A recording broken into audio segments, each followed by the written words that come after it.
Welcome back. Right, straight up, I'm just really damn happy about this. So Blizzard announced a seemingly pretty brilliant feature, totally out of the blue, and it's coming soon. The one concern that people have had, I think, is, right, Dragonflight, good start, but can they actually keep it going? Right? Where's the marathon pace? Well, to keep the game feeling decent, you know? We want the baseline to rise from what we've came to expect. And if you remember, a few of us praising some FF14 events, also good news. I mean, hell, they've said this is just the beginning. So the new feature is called the Trading Post. It's going to be on the PTR soon, based on what people have found, the sort of techie people. They've actually had a 10.0.5 PTR build ready to go. And I think the idea that this is on a 0.5 is a pretty damn good sign. It opens the door for, well, yeah, substantial, side content updates between main numbered patches, which is awesome. Dope monthly content, just like ours. Hit up the link down below for Death Knight month loot, which is awesome, and a whole bunch more podcasts, etc. Thanks, guys. Legit helping pay the bills. With that, let's roll. Okay, a new set of traders called TNW and Zen Shiri trading posts are moving in to Stormwind and Orgrimmar. TNW is just outside the Mage District, and Zen Shiri trading post is just about near Gromash Hold. Now, do you remember those capital city mystery quest lines that appeared on beta, and nobody knew what these people were doing? That was actually the background for this feature being set up. Now, what's neat here is that the storefronts actually change with these trading posts. They've got transmogs on mannequins, pets at their feet, mounts in the stable, so it actually is quite rich and visually represented in the game. And also, the things sold by these traders are not limited by the current content in the game. It's not just recycling old content. They said they're actually going to be making some new rewards for this as well. What's the deal with the trading posts? How do they work? To obtain the items, you need to get a new currency that's called Trader's Tender. Now, you can earn this currency in two different ways. By logging in and heading to the trading post, you can collect 500 Trader's Tender every month from a chest called the Collector's Cache. That's it. Basically, as long as you're subbed, that will be there. It'll be there the first of every month, so there's no funny business about the dates. You get 500 a month that way. Then you can earn up to 500 more Trader's Tender by completing monthly activities that are listed in the Traveler's Log. This is what it looks like, and you can see that it's got a rotating set of activities each month. So basically you can pick and choose there. That includes completing quests, completing battlegrounds, doing holiday events, even things like running Mythic Plus dungeons and raids. But there's also some special activities that are uniquely designed around the theme of the month. And if you look at the UI here, you can see the different categories as well as the monthly theme. They've got things like just show love to the dragon aspects, which I assume would just be go to the aspects and type in the love emote on them. So I assume just little thematic things to do in the world that they will add every month, in addition to, if you're doing your dungeons, raids, etc. Now, there's a pretty broad amount of stuff here, and what I like about the design, from what I can tell so far, is that if you're purely a dungeon and raid person, well, that seems to be okay because you'll earn currency, I assume, by doing what you were doing anyway. I mean, even in the little special activity thing in the UI mockup, you can see one of them is resurrecting players. If you're doing dungeons and raids, you'll be doing that, right? The thing though is that for loads of other players who don't fit into playing the kind of 3 pillars of World of Warcraft at the end game, well, this will give them way more diversified things to do. So at the start of each month, the traders get new items, and the Traveler's Log will be updated with new activities. If you miss out on any items, they will rotate back into the trader's inventory in future months, but there's also a freeze slot on the trader's UI. If there's an item you really want, but let's say you only get 1,000 a month, the two things that you'd love to get amounts to 1,800, you could take one of the expensive ones and freeze it. You can actually prevent at least one of the items from being refreshed in your store. I think that's nice. Now, this also will include cosmetics from promotions that are no longer available, as well as items that are normally only available for cash purchase in the in-game store, which is a kind of interesting one because if you hit up that screenshot, you do see there's the Celestial Steed for 900 tender. These store mounts, one of the ways that people would kind of defend their existence, I suppose, is saying, well, hey, you can just use WoW token, right? You can convert that, gold to token to BNet balance, then buy the mount. Yeah, It's a pretty damn nice way for Blizzard to have a mount be sold.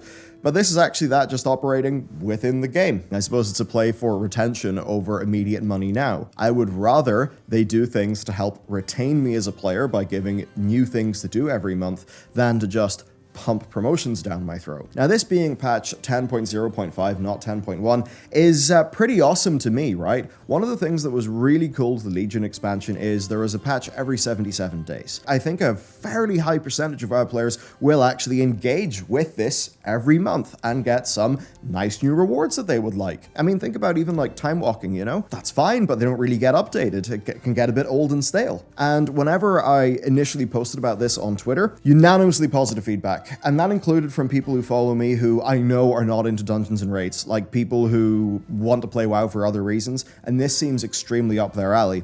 But also a lot of pretty damn hardcore players, like say Dakor on our team here, who's a cutting-edge raider and helps us with, leading a lot of gameplay content.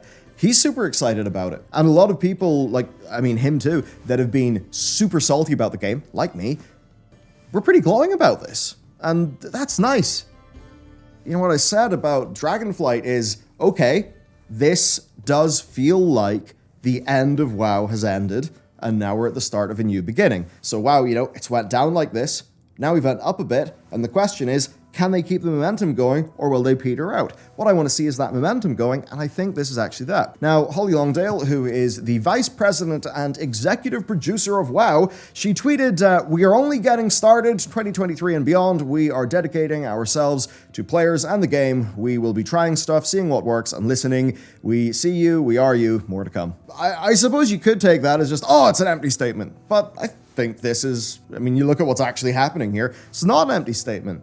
And this doesn't feel like the sort of thing that we would have just randomly got within Shadowlands. This is not happening in the Dragon Isles. This is happening in Stormwind and Orgrimmar. What that actually means is this is a new feature for World of Warcraft, not a new feature for Dragonflight, so to speak. And that's really good, because in 3 or 4 years' time, I assume they'll still be updating the store, it'll rotate through its things, and it will still be giving players things to do.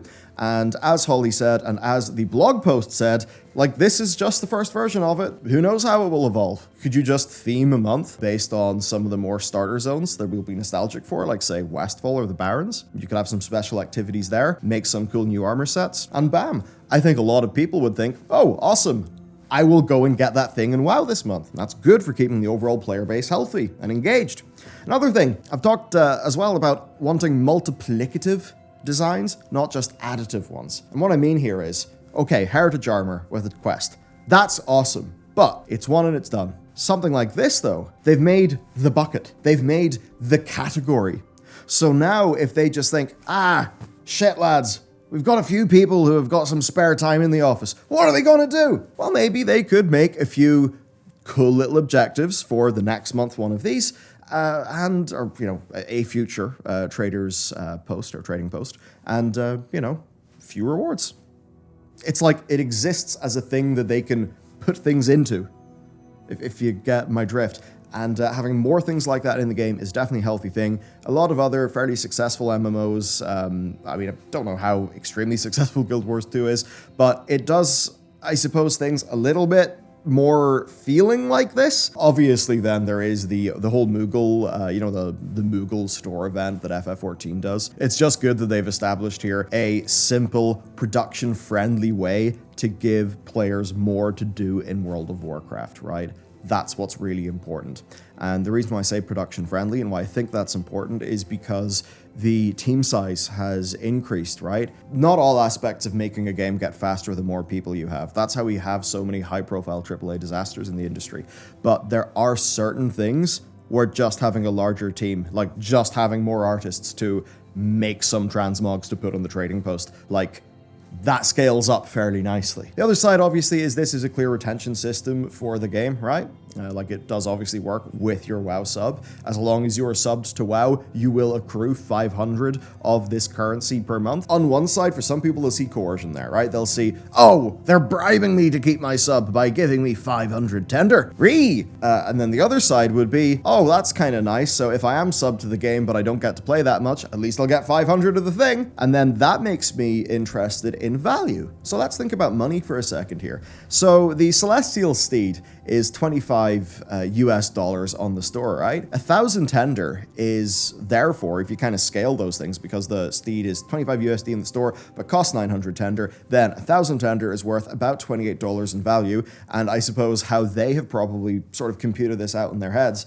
as being a strong value proposition addition to value addition to the core World of Warcraft sub is that you have 500 of this tender per month.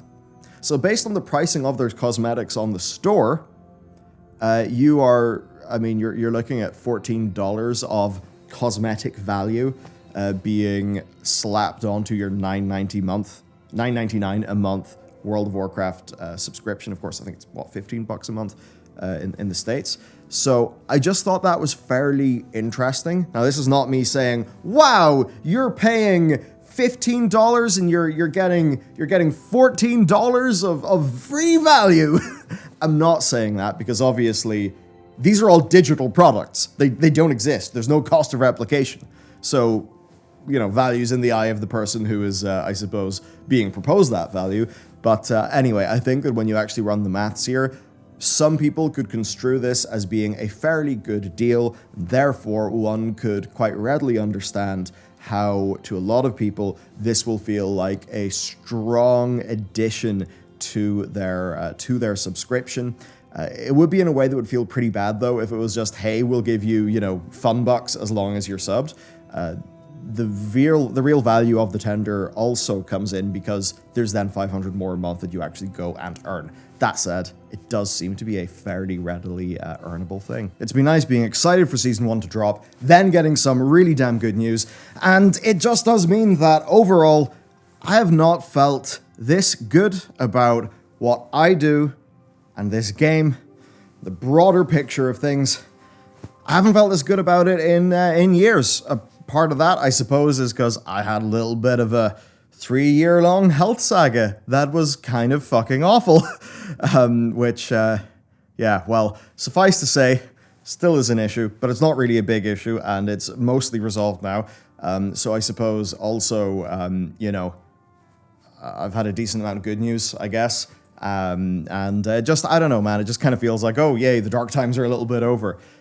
Because it kind of has felt like the dark times, hasn't it? I mean, goddamn, there's a lot of tiresome stuff going on.